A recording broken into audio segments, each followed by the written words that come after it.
Hello Oilers fans, Austin here, and in today's video I want to talk about Jeff Jackson. Yes, I know Jeff Jackson doesn't want to be the GM, and if Jeff Jackson, if you're watching this, I need to find a way to convince you otherwise. I need to find a way to convince you to remain the general manager.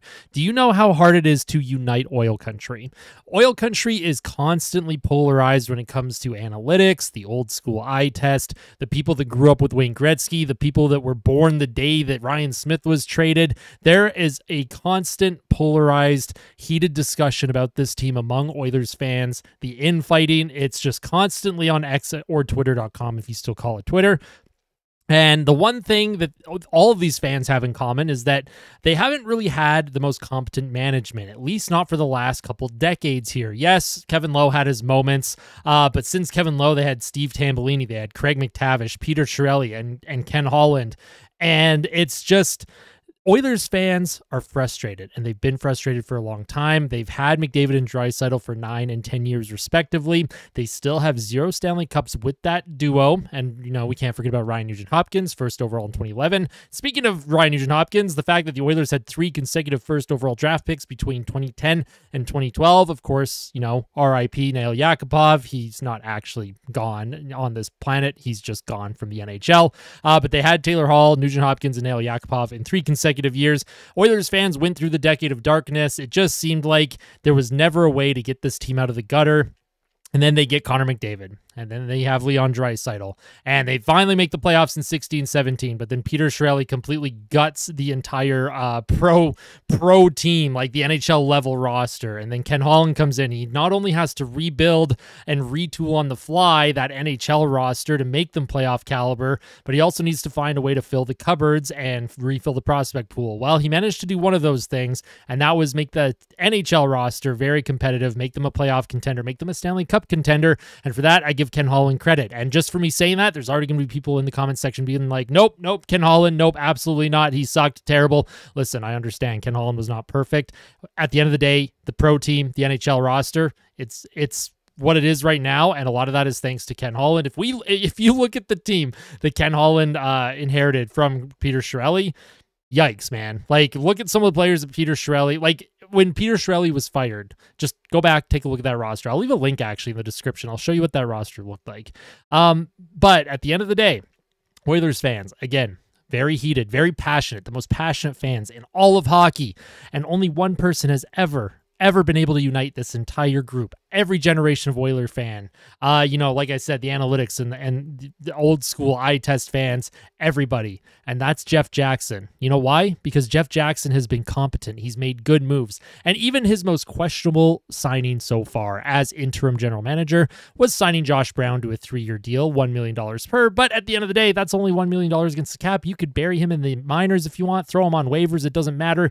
Long-term and short-term, especially against the salary cap, not that big of a deal. But every other move that he's made, it has been constant praise, whether the trades that he's made, the draft choices that he's made, and the free agent signings, and of course the re-signings of his current free agent situation.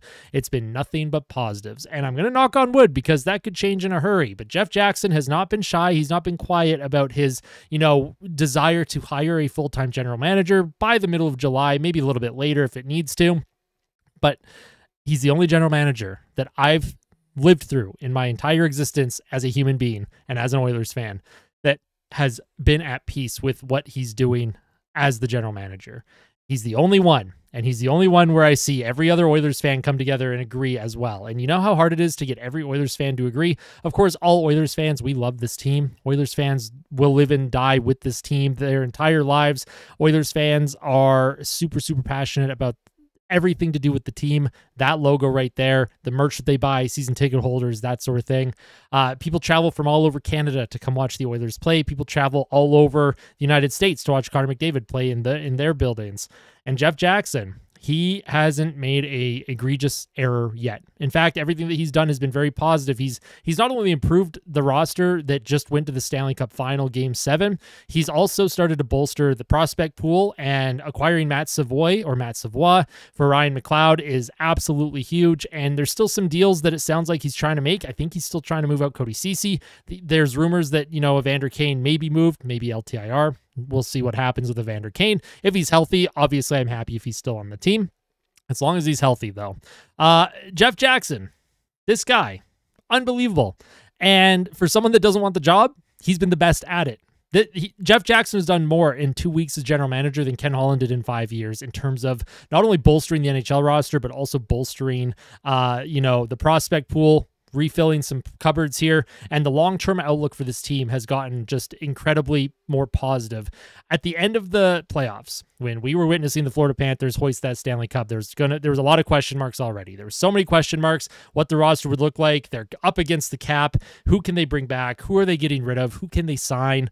And so far, Jeff Jackson, he's gotten an A+ in pretty much every single category when it comes to his roster overhaul. He hasn't even overhauled the roster. He brought back 3 fan favorites in Matthias Janmark, Adam Henrique, and Connor Brown.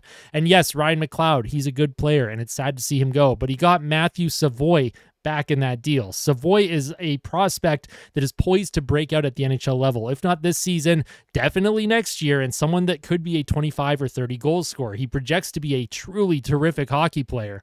Jeff Jackson, if you're listening to this, Oilers fans, if you're listening to this, we need Jeff Jackson to remain general manager. I don't care what it takes. I don't care what it takes.